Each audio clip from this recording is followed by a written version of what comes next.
Good morning. Welcome back to Breakfast. We are talking this morning about some of the sounds that make you nostalgic. Those sounds from the 80s, the 90s, the noughties. Thank you for all your thoughts. And Michael has been doing the sounds for us. A very good job. Marie says, what about the sound of records dropping down onto a record deck and the arm moving to play them? So that's kind of... Hey, you'd make a great club DJ, doing a bit of that. Waking up to the milk float in the morning, do you want to have a go at that? I would say it's something like... Do you know, I'm such a deep sleeper, I'd never hear that. And someone says here that it's Peter.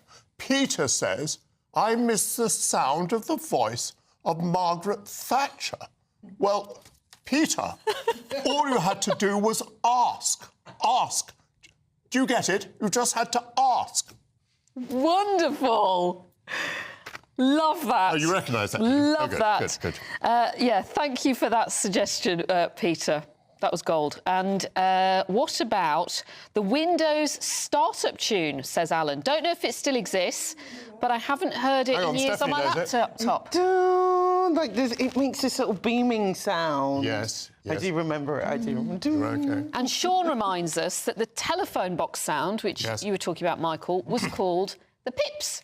Yes, but something else was called the pips, because we used to have a thing called the speaking clock, and you rang a number and it would say, at the third stroke, the time will be 8 o'clock precisely. Beep, beep, beep. At the third stroke, the time will be 8 o'clock and 10 seconds. Beep, beep, beep. And believe it or not, that's how we knew what the time was. Honestly, you're loving this morning, aren't you? I'm having a great Trip morning. down Thank you memory very much. lane. Yes. Impersonating Margaret Thatcher. Did she ever hear your impersonation? Oh, gosh. Did she once come in the room when I was doing one? No, did she? We were doing them all the time. That would have been a moment. OK, we're going to go through what is making the news. Writer and podcaster Lewis Oakley and showbiz reporter Stephanie Tecci are here. Lewis, first of all, have you got a sound? Probably the internet modem. Oh, that good. sound that used to come through as... I can't do it, but it was like that screeching, that da-da-da-da-da-da, as you connected to the internet back in 1998. Gosh. Stephanie, big change of tone now. Yes. We're going to be talking about the Navalny funeral, which must have been a deeply impressive event, mustn't it? It was, and I'm so glad he got the hero's funeral he deserved in Russia, because there was many reports that were coming out that whether he was even going to, whether his body would be able to be returned back to Russia, and then apparently his mother was told that she would have to do a small funeral, nothing, state-like, and it seems like thousands of Russians have defied this. What brave people. Definitely brave, because 400 people did get arrested for laying flowers outside the church in Moscow, and even his team had a problem trying to find a church that will carry out the funeral, just over fears of repercussions that could happen. But it seems like it was a very heartfelt funeral. As I said, thousands of Russians of people did come by. Unfortunately, his wife and his children couldn't attend the funeral.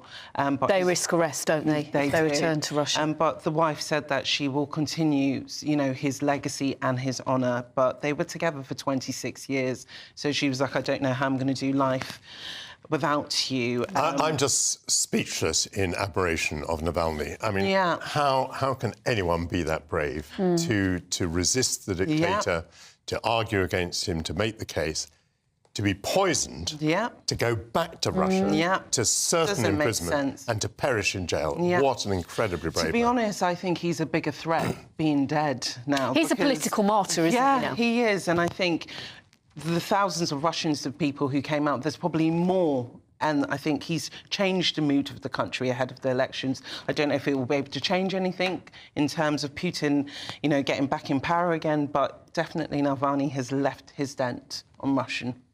You almost wonder what the takeout is. I think that's the thing. What comes next now? And obviously, when this happens, we had a lot of world leaders saying, this won't fly, we will deal with it. Well, I haven't really seen a lot of action there, so maybe it is the Russian people and those thousands of brave people that have gone out onto the streets, and what that might inspire, the optimist in me would say. Lewis, you have found a story about OpenAI, which is something, again, that I don't understand. And does it have a sound effect? You know what? It doesn't have a sound effect. Maybe that's something they should invest in. So, yeah, OpenAI owns ChatGPT. So for anyone that doesn't know what that is, it's basically a generative AI where you can type in things like, I've received a parking fine. Could you write me an email that, argues against why I shouldn't pay it? And it will just write it for you. Yes. And it's pretty good. A few tweaks here and there. So there's a lot you can do with it. But basically, Elon Musk is now suing OpenAI, the parent company, because he invested in the company at the beginning. And he said, well, hold on. When we set out to do this, it was to, give AI as a benefit to the public. It was going to be freely available. And now you're using it to make a profit. So there's two ways to look at this. The cynic would say, well, Elon Musk has seen the money they're making and thinks, give me some of that because I invested. But the optimist would say, well, he's trying to safeguard. And Elon Musk has been really anti-AI for a long time because no one can really predict the impact it's going to have. We obviously are already having fears of, well, it will replace people's jobs. Yep. Where is AI going to lead? And there's a huge fear about it as we approach the election, how much AI will be used there. Clips of, Rishi Sunak saying how much he hates a certain demographic of people, and will there be time to disprove that actually this was just created by AI? So it is something we need to be savvy about in this year of, more elections than we've ever had, that this will probably crop up. You'll hear voice notes, you'll hear videos of people doing outrageous things because it's all been generated, and it'll be convincing. So I think it's just we all have to be a bit more cynical, like we are with social media. You don't see something on social media and take it for granted. You have to go to an official source. I don't know. A lot of people swallow a huge amount of disinformation on social media, don't they? Well, then that's the fear of AI, because it's not being regulated and it seems like it's just got free rein at the moment. And to be honest, I just think, a bit like Michael, people are just not aware of AI and the possibilities of it. And I think what's quite scary about it is the fact that people can just put anything out there now, and people don't know what's real and what's fake anymore. I think the problem is that governments are now talking about legislating, but I almost think you can't really legislate for something when it hasn't finished sort of evolving. What are you legislating for? I think that what they could do is bring in a bit of a watermark, though. If you are generating images or videos with AI and it has a little generated by AI at the bottom, that might go a little bit of a way into kind of dispelling some of the disinformation side of it. But I'm optimistic about AI, I have to say. I'm not. I've seen too many robot films, and they always take over. But humans always beat the robots in those films, so... Stephanie, let's talk about mobility scooters. Involved in crashes almost every day, more than 100 seriously hurt and 9 killed in a year. Yeah, the latest startling data. Shocking, yeah. You would tend to think that they're safe on the streets because obviously they're for elderly people or people who need them. But the data is shocking, and there are calls now that maybe potentially people should be trained on how to use mobility scooters, and maybe they might need a licence, because they're saying that these accidents are going to start rising up in numbers at the moment, and without the training, they are causing a risk to people who aren't on mobility schemes, on scooters.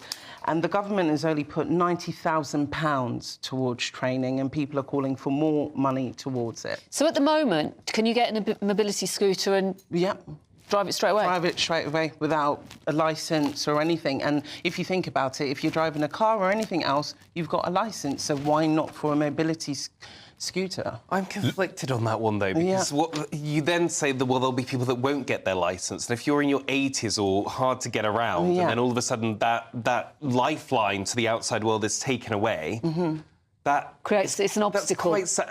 And I do have children. I don't want them to be run over by these things. I'm already so worried about the scooters that people zoom around on when I'm walking around with a double pram. And now, after reading this story, I'm going to be even more terrified of old people on mobility scooters. But I do have a bit of empathy here. I've seen old people that really struggle to get around. This is a bit of a lifeline for them, so I wouldn't want to over-regulate it. Lewis, we're running out of time. Right. You want to say something about equality, but leave yourself time to talk about a horse. Well, it's Just jump straight to the horse. Yeah. There's been an equality survey, which I think is quite interesting, which is basically saying that now half of Brits are basically saying that we're being a bit unfair to men, basically. It's a global study. And I think that actually there has been a bit of a sea change because we've had years of talking about things aren't fair for women and we need to correct that, which we do. But actually, it seems like men, and in particular young boys, have been lost. And I think that what's been the biggest fright to people is that those young boys have turned to people like Andrew Tate. Yeah. And now I think people are saying, oh, my goodness, let's stop that. But Let's back to turn to the horse. So, Michael, what is the horse story, Michael? I believe the word flatulence might help you here. Is that right? Yeah, I'm surprised what I can say about this. So there is a giant horse in Manchester that is the largest they've ever had in the force there, and it keeps farting, and that's dispersing. I can say those words. It's dispersing, people that are misbehaving, and I really love soft power, don't you? They haven't got to get their batons out or anything. Just park this horse near the people that are being disruptive and let it do its thing. So the size of it. I'm not impressed. There must be something wrong with its diet or something. It's 6 foot 2 inches, which is the largest horse that's ever served, I It's believe. a perfectly So normal eating bodily so function, much. Stephanie. Yeah. I know. I get funny even when humans fart around me, let alone a horse. Well, that's the whole point. You won't be misbehaving if this horse is nearby. You'll be ducking for cover. Let it appear on the record that I tried to introduce the word flatulence so that we could avoid what has happened ever since. I think Ofcom are all right with that word, though. Are they? Yeah. Well, It's on the front page, so... Oh, yes. You were quoting... Different rules for newspapers. Context. Don't strike me down. OK. Lewis... Where do you want to go from here? Imitate a sound of a horse with flatulence, certainly Michael? not. We thank Lewis and we thank Stephanie and we go to the weather with Alex Burkill.